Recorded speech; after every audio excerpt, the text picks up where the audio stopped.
ver este nuevo curso que espero capte el interés de todos ustedes. Aquí vamos a tener muchas más prácticas con el tema de las escrituras, de los tipos de escritura y su evolución a lo largo de los siglos. Nos vamos a divertir bastante. Entonces, es un curso, me parece que un poco más trabajoso que diplomática, en cuanto hay que casi aprender a leer, ¿no? Volver a aprender a leer. Algunos van a tener más facilidad que otros y precisamente aquí el trabajo en conjunto se torna más importante, imprescindible, ¿no? Fundamental. En relación a eso, me gustaría saber si es que vamos a seguir con los mismos grupos. En principio, yo creo que sí, funcionó. No sé a ustedes cómo les fue. Profesor, disculpe, sí, tengo la lista de los grupos, aunque hay 3 integrantes que no tienen un grupo. No sé si ese tema lo podría conversar con usted por interno. Ya, cómo no, claro. Ok, ya, perfecto. Señorita Michelle, ¿no? Anchelia. Sí, profesor, no sé si este ciclo puedo ser su delegado. Depende de ustedes, ¿no? Bueno, no sé si el salón esté de acuerdo con que sea delegado de este ciclo. ¿Han hecho ustedes su votación? De una vez lo...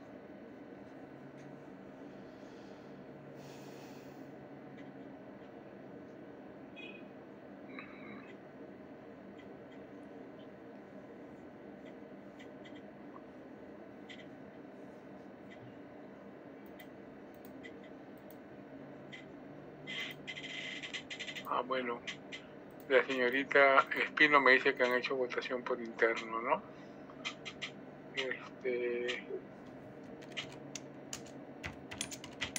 Sí, profesor, buenas noches.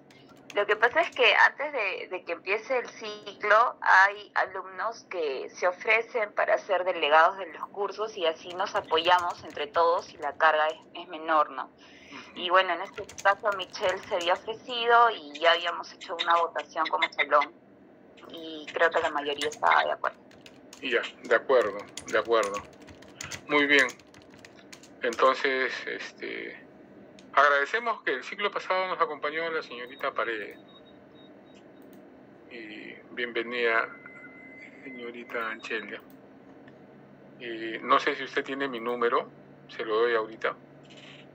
Sí, por favor, profesor. 983-723-243. Ok, profesor, gracias. No, gracias a usted. Éxitos. Entonces, usted tiene ya los grupos, ¿no? Y hay 3 personas que luego me va a comentar. Entonces, sin más preámbulos, voy a comentarles un poco de qué trata este curso. Básicamente, bueno, tiene mucho que ver con diplomática, sí, pero marcando sus notables diferencias, ¿no? Este es un curso que solo, como su nombre lo indica, solo va a estudiar todos los pormenores de la evolución de la escritura en nuestro país, en Hispanoamérica, pero para ello habría que remontarnos a los orígenes, ¿no? A vuelo de pájaro, así de una manera bastante somera, vamos a hacer una revisión de la historia de la escritura en España, que es de donde recibimos la herencia, cómo es que a lo largo de los siglos esta escritura autónoma, porque tiene su propio tipo de escritura, va evolucionando por influencias de extranjeros, por invasiones, reacomodos, y finalmente logra ser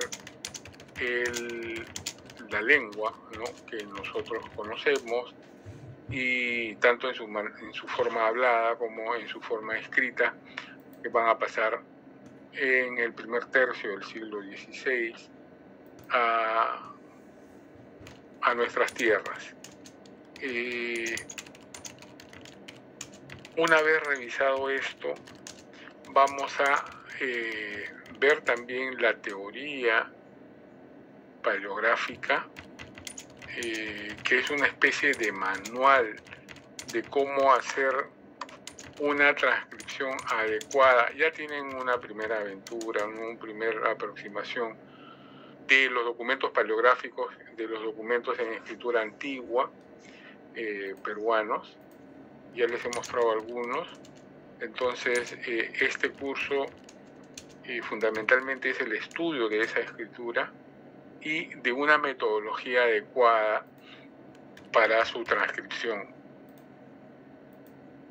¿Con qué objetivo? Con el de brindar un servicio. Los que trabajamos en archivos damos un servicio a los usuarios, ¿no? Por un lado, en el trabajo de catalogación, en el trabajo de transcripción y descripción archivística, la paleografía juega un papel fundamental, sobre todo en archivos históricos, incluso en archivos que tienen documentos del siglo XIX. Reitero lo dicho, acá en este curso vamos a desarrollar una metodología para una mejor transcripción de estos documentos, de tal manera que el usuario pueda leerlos y comprenderlos de una manera más fácil y rápida. Pero por otro lado, también como instrumento de investigación, como herramienta para investigación en las ciencias sociales. Si no somos archiveros, pero somos investigadores, antropólogos, arqueólogos, historiadores sobre todo, nos va a ser muy útil si nuestro ámbito de estudio se circunscribe al siglo XVI, XVII, XVIII, incluso XIX, ¿no? Entonces, digamos, para esas dos vertientes es que llevamos este curso. Pero la teoría es solo un 30% del curso. No tendría ningún sentido si no la llevamos a la práctica. Y sobre ello vamos a abundar, ¿no? Vamos a tener muchas prácticas dirigidas, porque solo eso nos va a dar la versatilidad, solo eso nos va a adoctrinar, nos va a hacer acuciosos en la transcripción paleográfica. Eso va a desarrollar el ojo frente a las diversas expresiones de la escritura, ¿no? Unas más difíciles que las otras. Entonces, por un lado, las prácticas dirigidas nos van a servir de mucho. Trabajos grupales, prácticas grupales para ir calificando. Las intervenciones en clases también van a ser fundamentales. Y van a haber dos exámenes, ¿no? Al principio, el examen parcial, que es a mitad del curso, y el examen final. Ambos exámenes van a ser fundamentalmente prácticos, ¿ya? Digamos, van a ser una réplica de la práctica calificada, pero con algunos detalles más, ¿no? En ese sentido, amigos, ya no vamos a trabajar con documentos impresos o transcritos por mí. Ese trabajo lo van a tener que hacer ustedes. Entonces, ya les he comentado de qué trata el curso, los mecanismos de evaluación y la conformación de los grupos también ya está establecido. ¿Tienen ustedes alguna pregunta, algún comentario que hacer? Por lo pronto, los lunes vamos a tener 3 horas de clase. Ustedes están acá, ustedes lo han pedido. ¿Quién soy yo para negarme? 3 horas, vamos a terminar agotados, con ganas de golpear al profesor y de irse a la cama. ¿Alguna pregunta sobre esto? Profesor, pero podemos hacer de repente en el transcurso de la hora, buenas noches, Buenas noches. un pequeño break de 5 minutos de repente, para no ir así de corrido. No, las 3 horas sí, me parece que tienen un break, ¿no? ¿O no? Creo que sí. Es que el break lo tenemos todos los días de 8:15 a 8:25. Y nuestras clases de los lunes son de 7:30 a 9:15, ¿no? Ah, sí, pero lo decía de repente por hoy día. Y nos toca hasta las 10:40. Hoy día nos toca a las 10:40, ¿no? Bueno, vamos a ver, vamos a hacerlo dinámico para que no se me queden dormidos. Porque eso del break, se me pasa el tiempo y ya no volvemos. Bueno, ¿alguna otra pregunta, aclaración? Gracias, señorita, por su amable intervención. Entonces, si no tenemos preguntas, empezamos de a poco por los preliminares, ¿no? Me gustaría conversar con ustedes acerca de los monumentos escritos, ¿no? ¿Qué entendemos por monumento? Tenemos noción, seguro, de lo que es un monumento. Señor Beldi, que tanto con quien hemos desarrollado un Profesor, muy buenas noches. Buenas noches, un nexo de preguntas y respuestas muy dinámico. Gracias, profesor. Monumentos son la expresión del ser humano que ha dejado a esta edad moderna mediante sus aplicaciones de lo que vivía, ¿no? O adoraba, o expresaba como medio arquitectónico o expresión de hábitat en ese momento de confort, profesor. Entonces digamos que es una especie de huella del pasado del hombre. Un legado, profesor. Entonces, ¿qué tan...? Entonces, monumento, ¿alguien más quiere intervenir o conversar sobre esto? Profesor, el monumento también es lo que se encuentra en las islas de Chile, al frente de Chile, ¿no? Esas caras, ¿no? Son monumentos. Monumentos son expresiones, ¿no? Como dice, monumentales, ¿no? Puede ser moderna la Estatua de la Libertad. Ya. Y así mucho, profesor, sí. Para dejar el comentario. Sí, perfecto. Entonces, estamos indicando que monumentos tienen que ver, valga la redundancia, con la monumentalidad del objeto, ¿no? Es una huella del pasado del hombre, pero monumental, ¿no? Machu Picchu, por ejemplo, ¿no? Yéndonos al extremo. Y el acta de la independencia de Perú También, profesor. Es un monumento, ¿no? Libro Becerro. Claro. monumento más que la dimensión y la materialidad, hace referencia precisamente a la memoria del hombre, ¿no? A la huella que ha dejado en su paso por el planeta, en los diversos espacios geográficos, ¿no? Digamos, este es a grosso modo,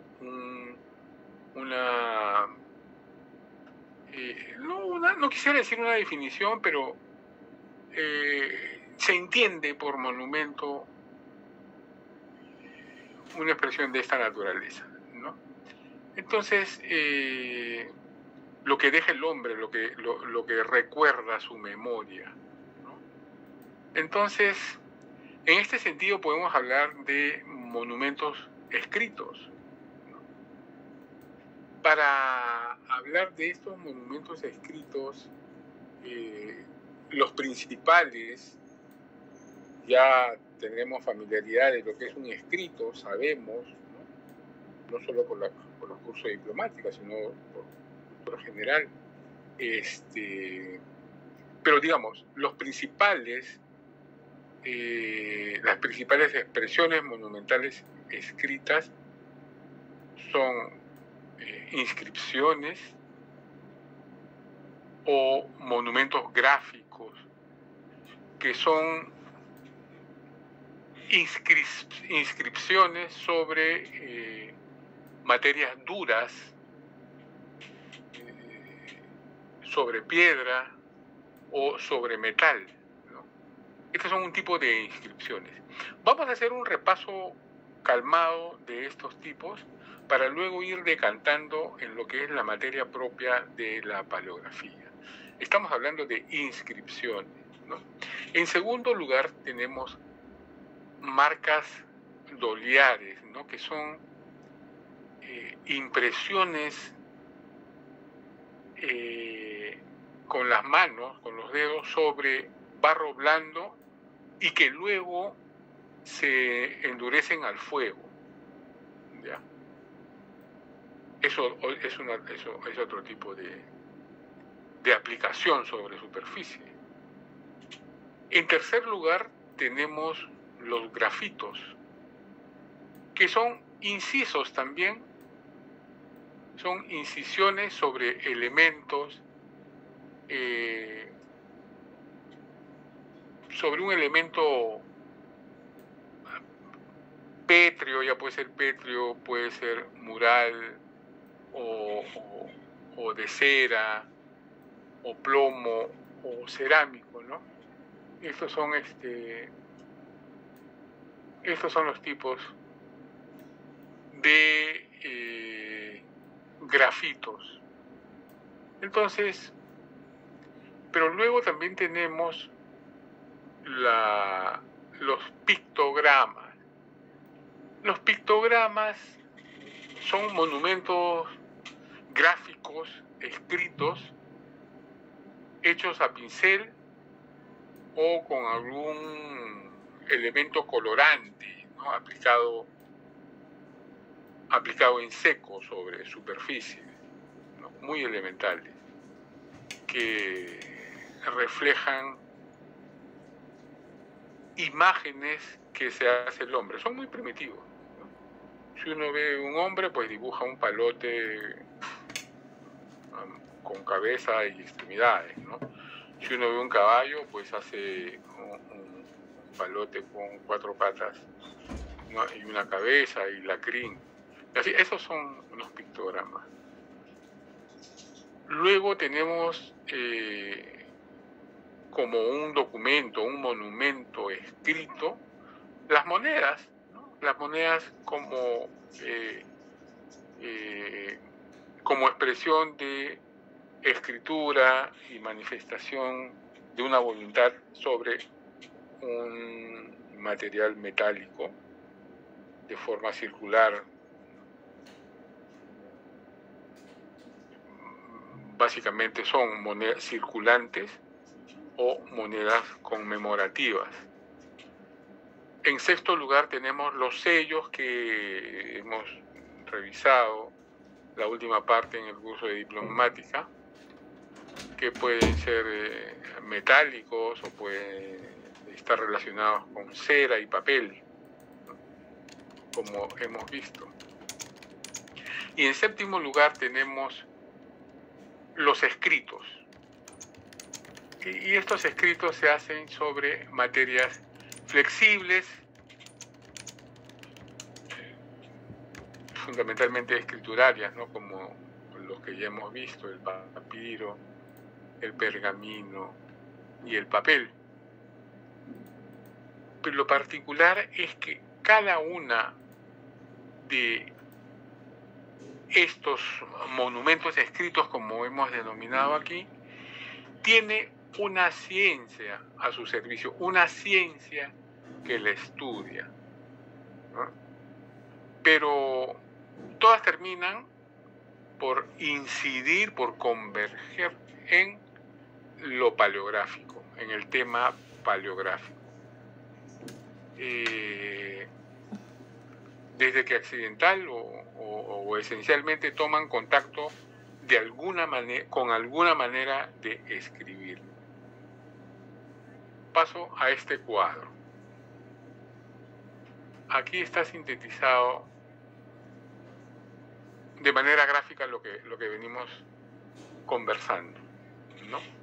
Por ejemplo, tenemos acá las clases de, ¿cómo lo llamamos? Clases de escritura, clases de aplicación sobre superficie. Son inscritos o escritos. Inscritos tiene que ver con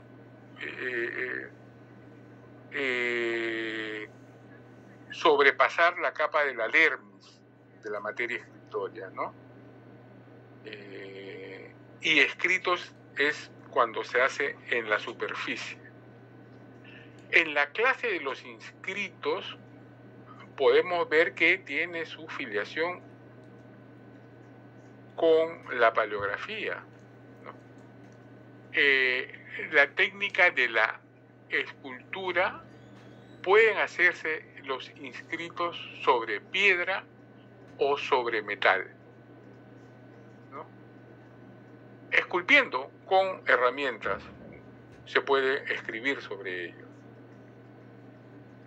Y marcados es sobre barro, ¿no es cierto? Con punzones, con los dedos. ¿Y qué son los principales monumentos? Bueno, se derivan las inscripciones sobre piedra y sobre metal. Y en los monumentos de barro son precisamente las marcas doliares que mencionamos. Estos que se hacen huellas con los dedos, con el barro aún fresco y luego sometido a fuego. ¿Y cuál es la ciencia que estudia todos ellos? La epigrafía, que es lo que está escrito sobre material duro y en la superficie. ¿Ya? Esa es la ciencia que lo estudia. Pero en la rama de los inscritos también tenemos otra vertiente que van a utilizar la técnica de la incisión con herramientas punzantes, ¿no? Y esto se va a hacer en las paredes de las cuevas parietal, en cera, en materiales de cera, en material de plomo y en material cerámico, que van a conocerse de manera genérica como grafitos. ¿Ya? Esta sección de los inscritos puede ser estudiada por la paleografía.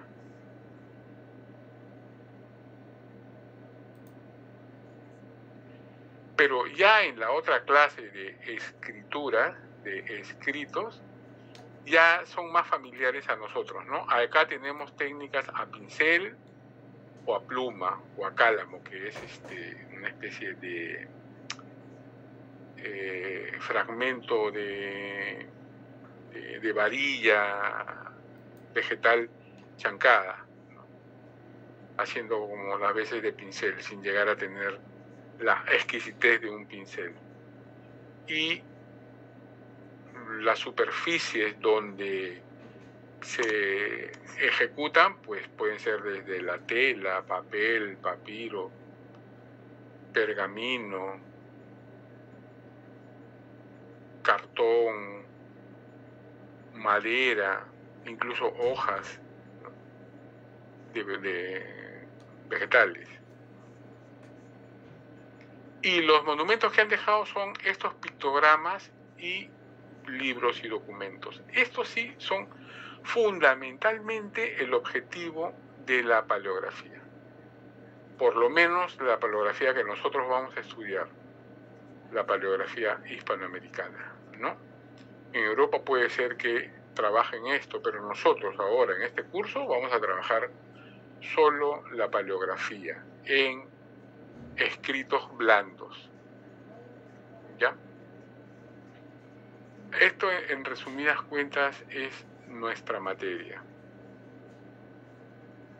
¿Alguna pregunta sobre esto? Entonces, de esto se deduce que los inscritos, resumiendo, son los monumentos gráfico-literales trazados sobre una materia resistente, y se traza a través de la punta seca. Y con esta punta seca se va alterando la superficie, la estructura del material, ¿no? Marcando una huella o un relieve. En las dos primeras técnicas de esculpidos y marcados, en estas dos primeras técnicas, no es libre ni espontánea, ya hay un borrador por el cual tiene que seguir, ¿no? El trazo de las incisiones. La tercera, la incisión, los incisos, es un poco más libre porque acá el mismo material permite que se plasme el pensamiento más libre, de manera más libre, ¿no? Gráficamente. Entonces, esto es en resumen este gráfico, que espero en algún momento les sea de utilidad. Tenemos aquí inscripciones. Estas son inscritos, en piedra. No sé si se puede anotar, pero no. Bueno, se nota que como van inscritos en piedra, ¿no? Aquí es donde uno no puede improvisar. Si escribe, tiene que escribir con algo ya establecido, saber lo que se va a escribir. Lo mismo en los metales. Esta es inscripción en metal. Y esta es inscripción en barro. Ya, en barro. Aquí tenemos marcas doliares. Espero que se pueda ver bien. Hechos con los dedos, con las huellas, con los pulgares y en algunos casos con la yema de los demás dedos, ¿no? Eso ya corresponde al plano de los incisos, ¿no? sobre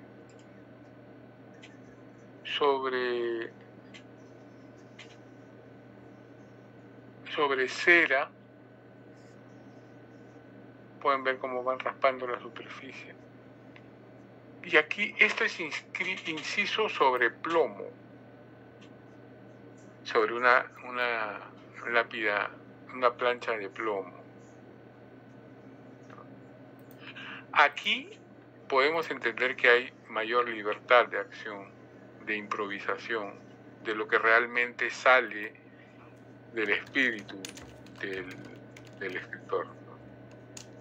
En cambio, en los otros no, es más rígido por el mismo material, ya tiene que estar preconcebido qué es lo que se va a escribir o marcar y en cuántas líneas debe salir.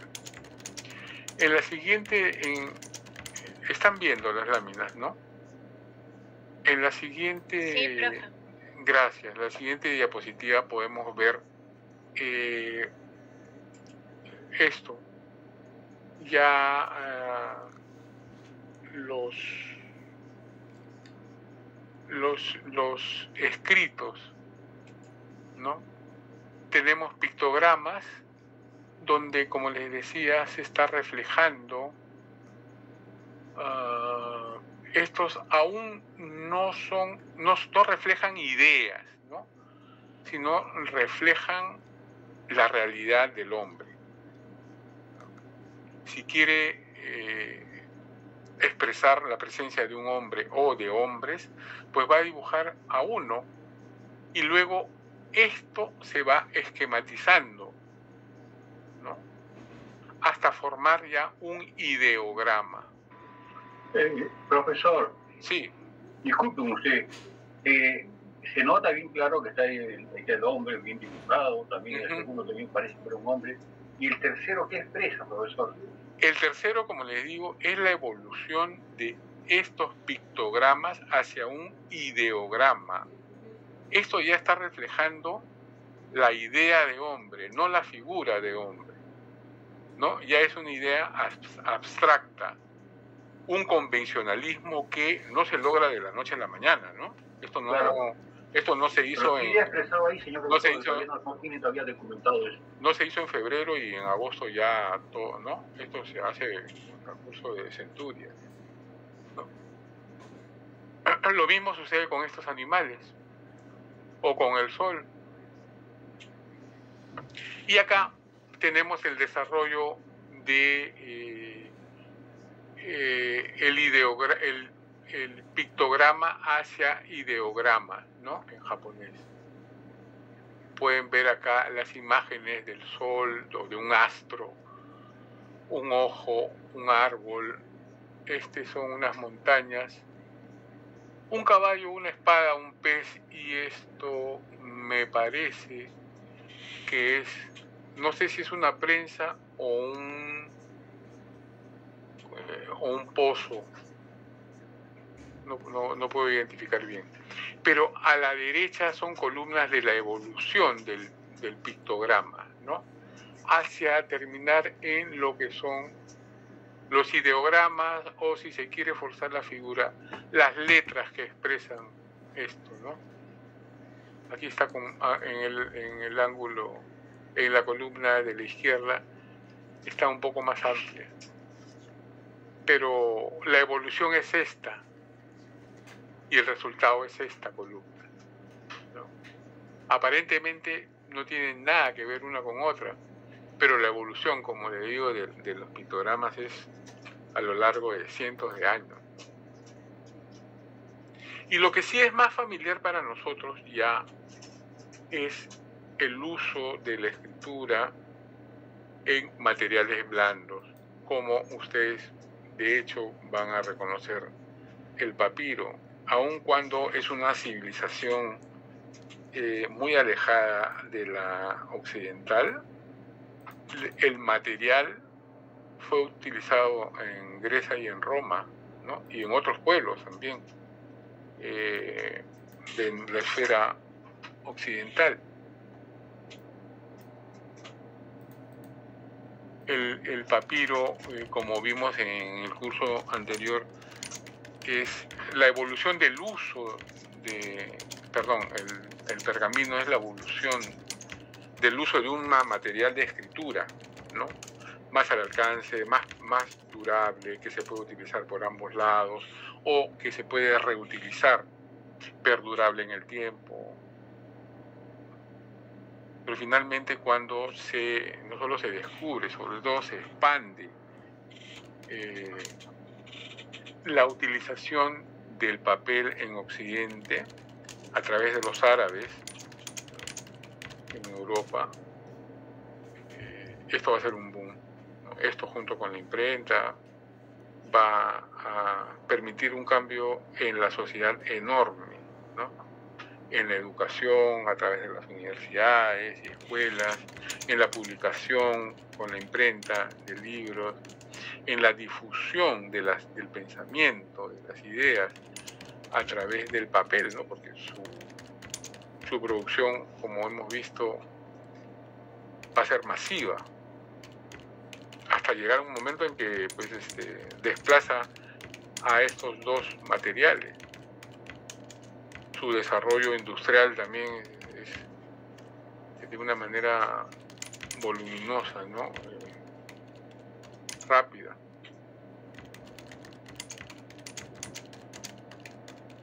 Entonces, esto es lo que tenemos que ver, queridos amigos.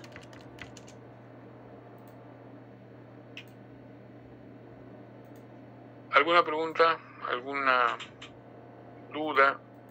¿Algún comentario que se quiera hacer? Es importante, por favor, lo que tengan. Profesor. Sí. Sí, una consulta. La ENA se ha especializado, claro, eso debe ser ya en otra especialidad más intensa, en la descripción, en la investigación de la antigua escritura, más que todo correlacionada pues a nuestro idioma, ¿no? Hay que tener, profesor, también presente que hay otros idiomas, hay otras culturas, como vamos a suponer la cultura rusa, la cultura china, la cultura hindú, ¿no? Que también tienen expresiones fantásticas de su evolución, profesor, y el legado que han dejado a la fecha, ¿no? Uh-huh. Pero, yo creo que usted, como tiene la carrera y la especialidad, yo sí que en un momento lo ha tocado, ¿no? Lo ha tocado usted, pero sí queda bien claro de que esto va correlacionado de una u otra manera casi focalizado a nuestro lenguaje, ¿no, señor profesor? Uh-huh. Sí, claro, por eso es que siempre trato de hacer referencia a eso. Nosotros vivimos en la órbita desde el siglo XVI, en la órbita del mundo occidental, ¿no? Somos herederos de la cultura clásica greco-romana, más que de la cultura peor. En la medida de lo posible, estos temas, lo más lejano es a Egipto, ni siquiera a Mesopotamia, ¿no? A Egipto. Forzando un poco la figura y en la medida de lo posible. Con el Extremo Oriente sí nos vincula, por ejemplo, el uso de ciertas tintas y del papel, ¿no? Incluso de algunas plumas. Pero es porque viajeros italianos trajeron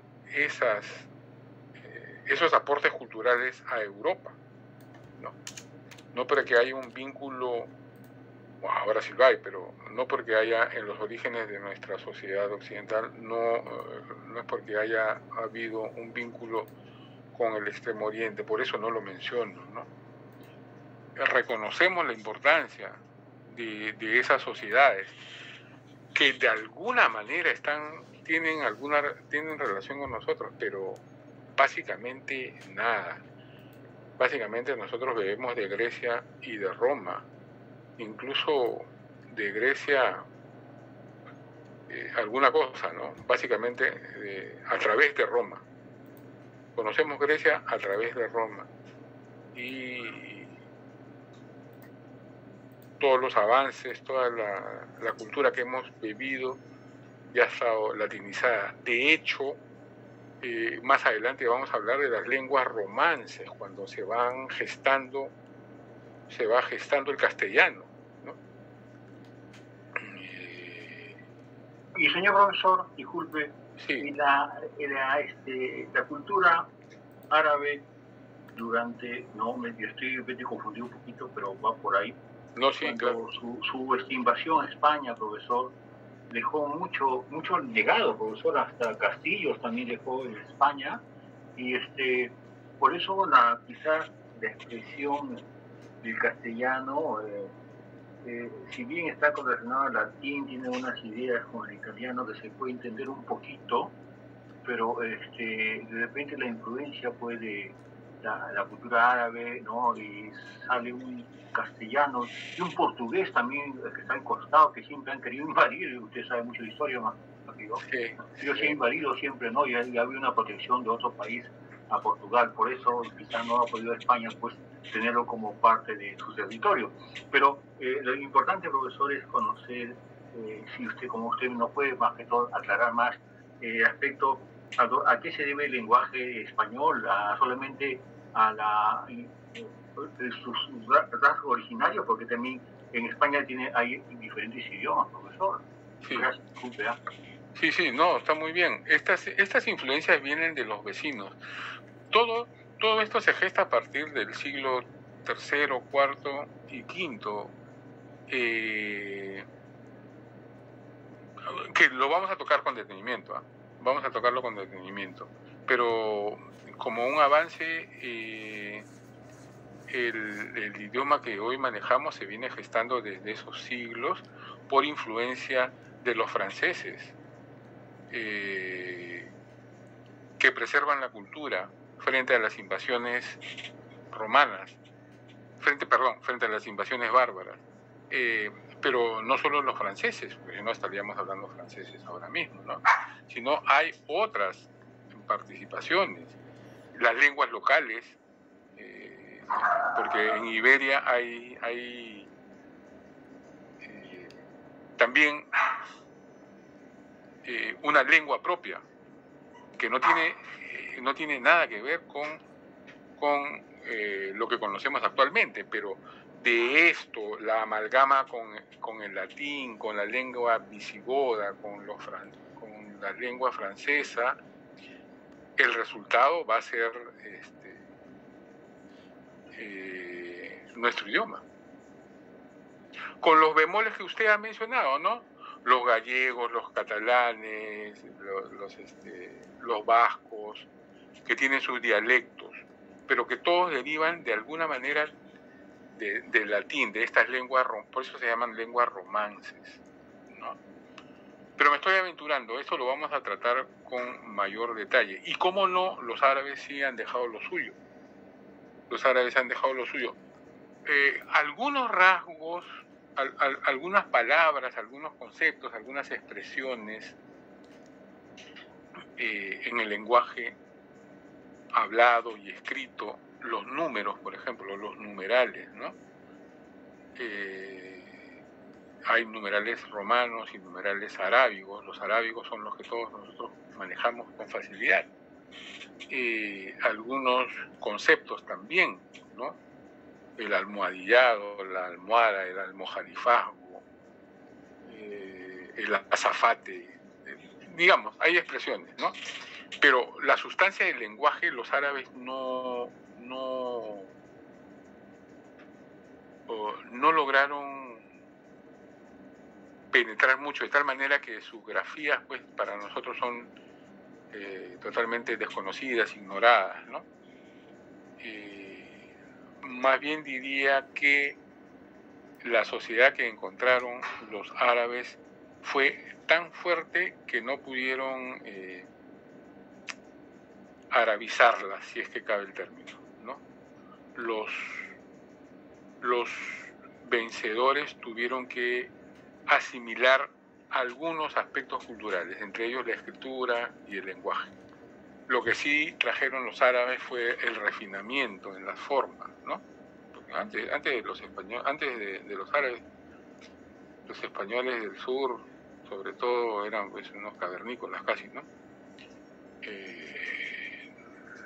Los árabes, al llegar a España, se domesticaron y trajeron las exquisiteces de Medio Oriente, ¿no? Todos los dulces, los postres, las comidas, en su mayoría del sur de España, tienen raigambre árabe. Los jardines, la arquitectura, ¿no? Estas piletas, la forma de vivir en sociedad, es árabe, bastante. Bueno, y ese es el comentario que puedo hacer a partir de su intervención, estimado amigo.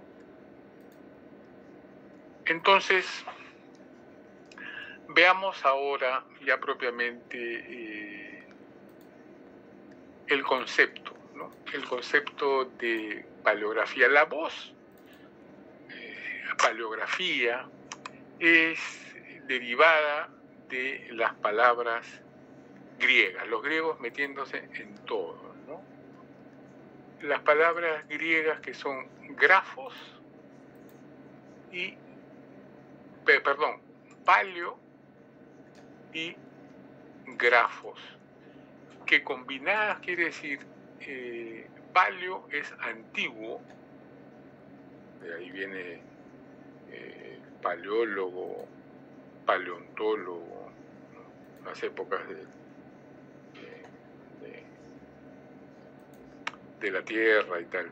Entonces, paleos es antiguo y grafos es escritura, grafía, escritura, ¿no? Entonces, sumadas, combinadas ambas, quiere decir paleografía, designa entonces la disciplina de la escritura antigua, ¿no? La ciencia que desentraña los misterios de la escritura antigua. ¿Y por qué? Porque la escritura antigua ha sufrido evoluciones. Entonces hay que saber desentrañarla realmente, esos misterios. Entonces, la paleografía, por lo tanto, comprende el estudio de estas vicisitudes de la escritura en todos los siglos y en todas las naciones. Cualquiera sea la materia de soporte, tabla, cera, metal, piedra, moneda, sellos. La paleografía, entonces, estudia la forma de escritura en estas superficies. Nosotros, en este curso, vamos a estudiar la paleografía en materia, la escritura antigua en materia blanda, sobre todo papel y pergamino. Espero que esto haya sabido expresarme y quede claro. Entonces, el ámbito de trabajo de la paleografía es bastante amplio, bastante amplio. Nosotros nos vamos a limitar solo a el papel y el pergamino. Primero, en principio por tiempo, y segundo porque no tenemos otras materias de escritura a la mano. Podríamos aventurar una definición siguiente. La paleografía es la doctrina de las antiguas escrituras, cuyo fin es el estudio de su evolución histórica, establecida sobre bases críticas y dando al mismo tiempo reglas para su acertada interpretación, ¿no?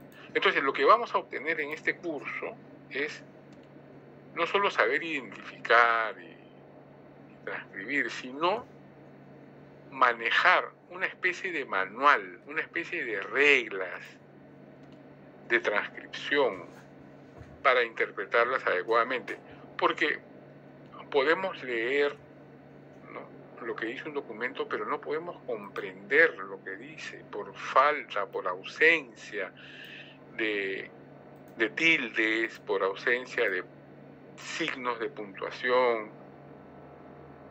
Algunas palabras están separadas arbitrariamente, otras están unidas arbitrariamente. Es decir, la mitad de una palabra, la segunda mitad de una palabra está unida con la primera mitad de la otra. Podemos encontrar esto, y entonces eso va a hacer difícil la comprensión de esta lectura, porque de este documento, porque al fin y al cabo nosotros por un lado nos debemos al servicio del usuario y por otro lado también para nuestra propia investigación, si en el caso hubiera, ¿no? No solo se trata de saber leer lo que dicen estos documentos, sino comprenderlo para transcribirlo adecuadamente. ¿Ya? Entonces, eso quiere decir esta definición.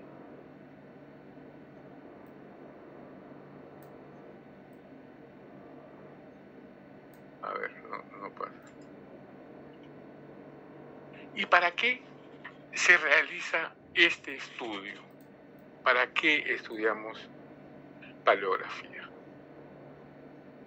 Básicamente son dos fines. Con dos fines estudiamos. En primer lugar, para la lectura e interpretación de textos antiguos. Textos antiguos, estamos hablando del siglo XIX hacia atrás. Incluso documentos del primer tercio del siglo XX pueden ser complicados para nosotros. Si ahora, a veces, no sé si les ha pasado, que cuando toman nota y van a leer lo que han escrito ustedes mismos, no entienden. Imagínense lo que escribieron pues hace 70, 80, 90 años. Y ya ni les digo hace 200, ¿no? Entonces, hay técnicas para leer. Por eso es que el primero de los fines es para una lectura e interpretación de los textos antiguos.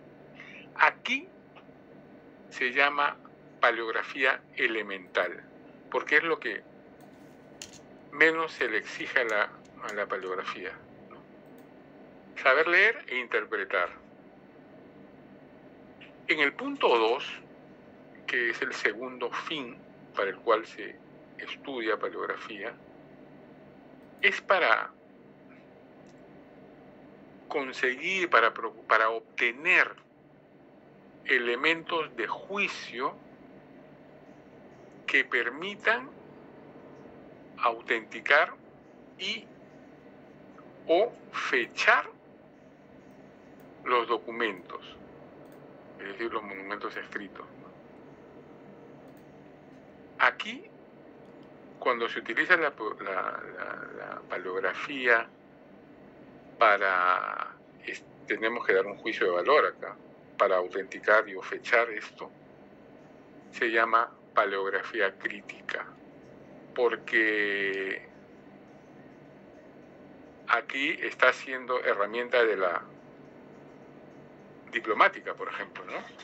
A través de la paleografía yo voy a estudiar la evolución de la escritura y de acuerdo a mi conocimiento y a mi análisis, yo voy a saber a qué época pertenece esa letra, esa escritura, esa forma de expresarse. Entonces ahí estoy haciendo un análisis crítico para decir sí, efectivamente, esta escritura se usaba en la fecha que dice este documento. Y si no tiene fecha, de acuerdo a la escritura, yo puedo decir, esta escritura se utilizaba en el primer tercio del siglo XVIII, o quizá más amplio, no sé. pero esas herramientas nos da la paleografía crítica. Entonces tenemos dos tipos, la elemental, que es simplemente para leer e interpretar el documento, y la otra es para emitir un juicio de valor. Y aquí se une un poco con la diplomática. De hecho, hay un vínculo más importante que lo vamos a ver inmediatamente después. Entonces, es importante distinguir aquí entre paleografía y diplomática, porque a menudo se suele difundir. Ustedes están en la capacidad de decirme qué es la diplomática. No me hagan quedar mal. Y para que no me hagan quedar mal, mejor no les pregunto. Pero deberían saberlo. Entonces, de la paleografía ya les acabo de decir. Miren, la paleografía estudia la escritura, los tipos de letras, la evolución de la letra. La diplomática estudia los caracteres internos y externos del documento. Y entre los caracteres está la escritura. Entonces, de alguna manera, la diplomática utiliza la paleografía. La diplomática abarca más. La paleografía solo se reduce a la escritura, pero en todos los tiempos. La diplomática en los aspectos, en los caracteres externos e internos del documento. Perdón.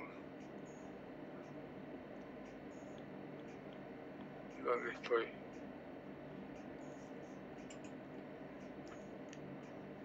La diplomática es la disciplina que, mediante lo dicho, el estudio de los caracteres internos y externos de los documentos, juzga, emite un juicio de valor respecto de qué jóvenes, de su autenticidad o falsedad, ¿no es cierto? A través de la diplomática, este documento es falso o es auténtico. No se limita al análisis de la letra, sino que estudia los demás caracteres, la materia escritoria, es decir, el soporte, los instrumentos gráficos, las tintas, los sellos, el lenguaje, el estilo, las fórmulas, el formato. Entonces, se limita al estudio de los documentos propiamente. Por otro lado, la paleografía, curso que vamos a desarrollar en este ciclo, estudia y analiza la forma de la letra, comprende más, ¿no? Comprende toda clase de monumentos escritos, es decir, documentos, monedas, medallas, lápidas u otros objetos arqueológicos que tengan algún tipo de inscripción, ¿no?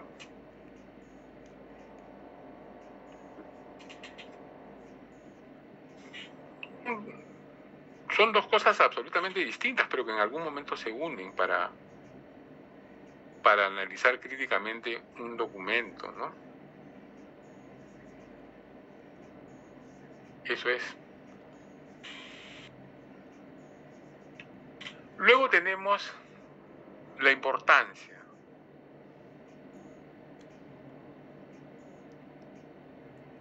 ¿Para qué es importante la paleografía? Ustedes dirán, bueno, pues, ¿a quién le importa? ¿A quién le interesa estudiar letras antiguas?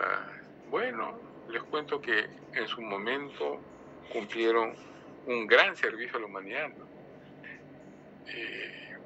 Nos pone manejar la paleografía, nos pone en comunicación directa, digamos, con generaciones pasadas, con el pasado. Ahí está. Gracias a la paleografía podemos conocer las instituciones del pasado, la vida social, las creencias, la ciencia, literatura, costumbres, modos de vida de diversas sociedades, naciones, latitudes, en diversos tiempos. Toda sociedad tiene su forma de escritura, ¿no?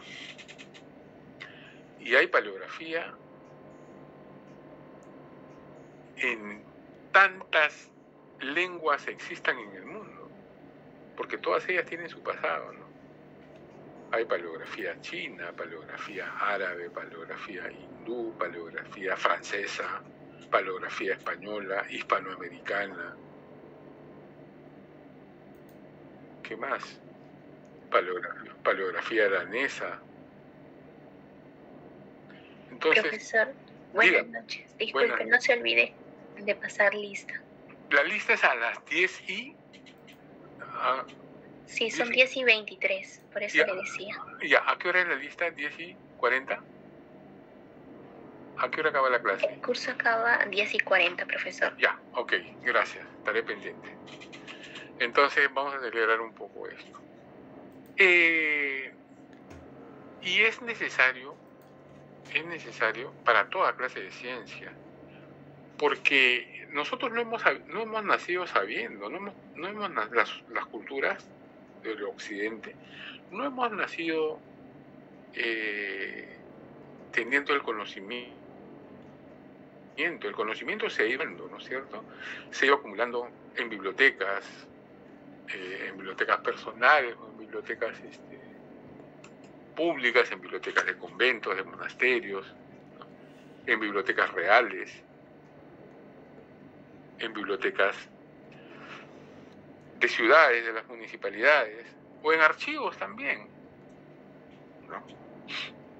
En archivos de las cancillerías reales, de monarquías, en Roma, y qué sé yo.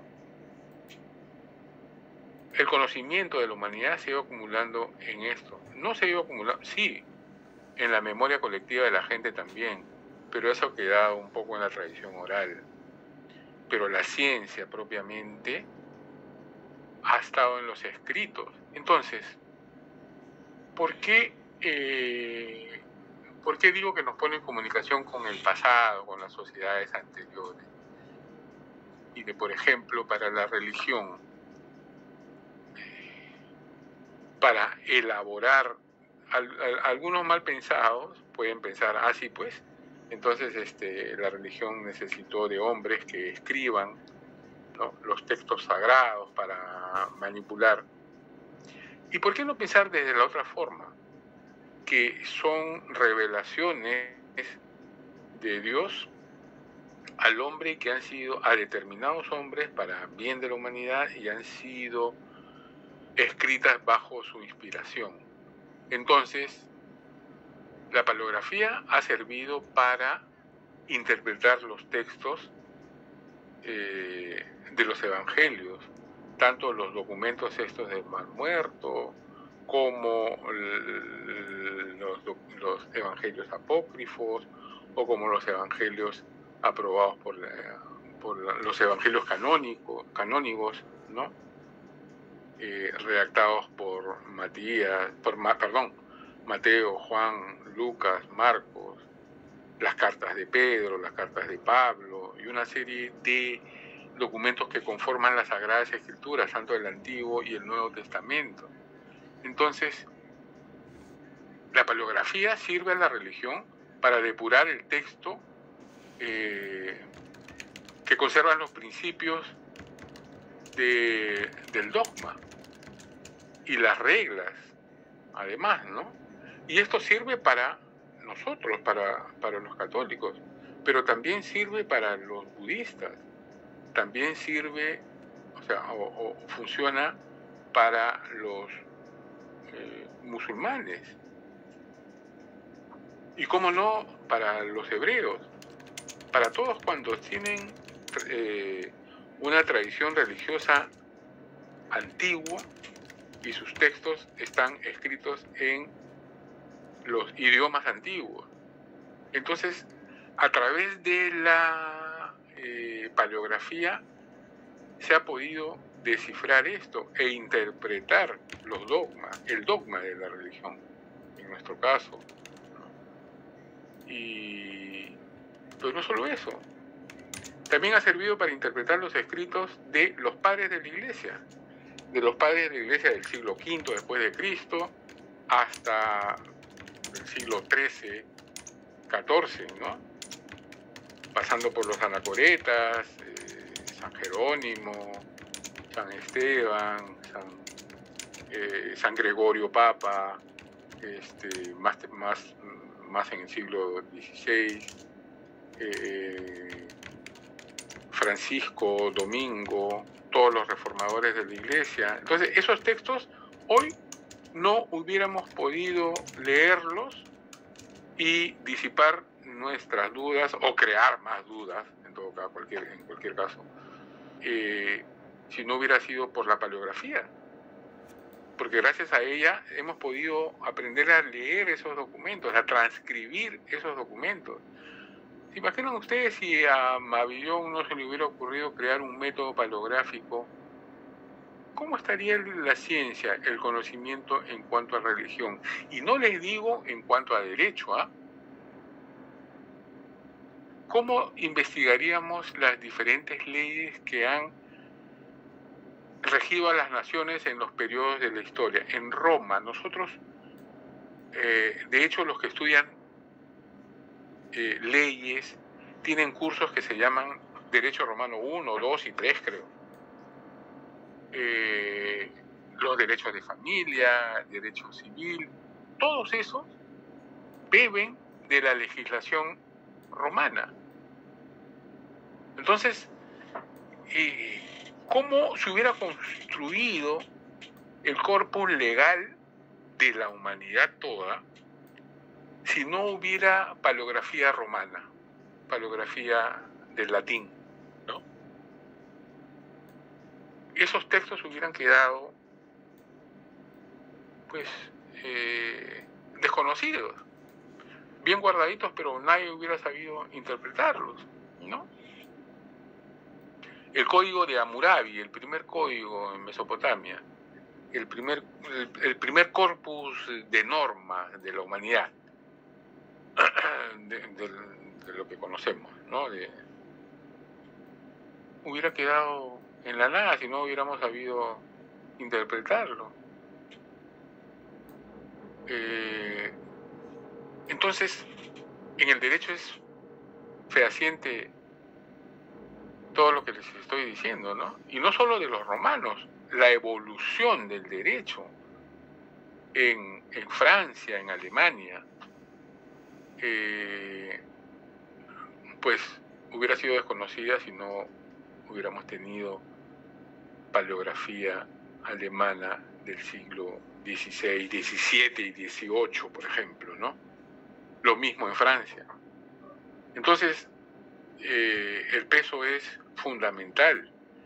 En la literatura, conocer las obras, señores, no hubiéramos conocido pues a Homero, a los grandes escritores romanos del siglo I, del siglo de la época, ¿no?, de Nerón o antes, Tito Livio, las historias, ¿no? O sea, conocer obras de la antigüedad clásica y de siglos medios aún estarían ignoradas, ¿no?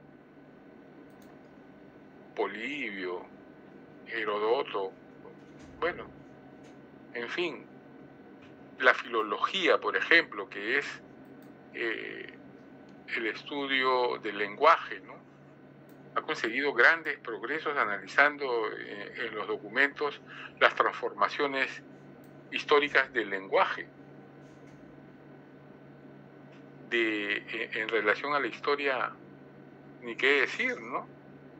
Descubre hechos ignorados, depurando la certeza de los conocidos, o sea, reafirmándola y revelando instituciones, costumbres, la vida de generaciones pasadas, ¿no? Constituyéndose en testimonio de esas generaciones. La historia conocida, la historia que sabemos, nuestra historia, la historia universal, la historia clásica, la historia del Perú, la conocemos gracias a que hay paleógrafos y que han interpretado los viajes de Pizarro, ¿no? Lo hubiéramos desconocido, no hubiéramos conocido nuestra identidad si es que los cronistas no hubieran escrito y no hubieran habido paleógrafos que desentrañen, vuelvo, reitero, los misterios de la escritura antigua, ¿no?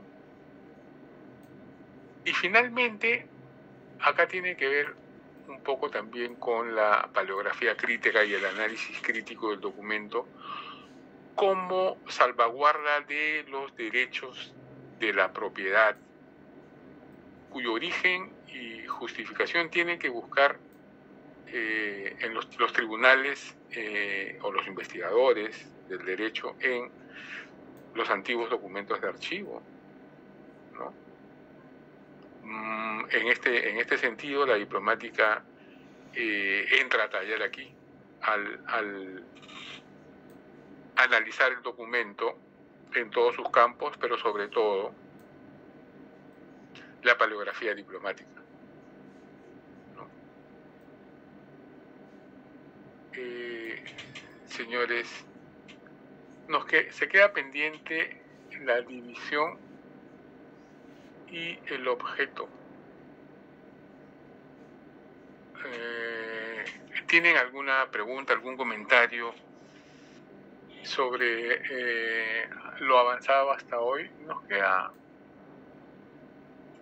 2 diapositivas más, pero son bastante extensas. Entonces, creo que la próxima clase vamos a continuar con ello. ¿Tienen algún comentario? ¿Alguna pregunta? Como ha sido una super clase y me parece que han entendido todos, porque no hay pregunta. Entonces, profesor, buenas noches. Ana, una consulta. Buenas noches, señorita. ¿Cómo está? Quería consultarle, ¿los escritos son los que están en materiales blandos y los escritos en materiales duros, se podría decir, ¿no? Así es, según el esquema que hemos presentado. Ya. Eso, sí. Nada más. Ok, gracias, profesor. No, gracias a usted. Entonces, si no hay más preguntas, no hemos tenido nada de vacaciones, ¿no? ¿Cómo podemos remediar eso? A fin de año.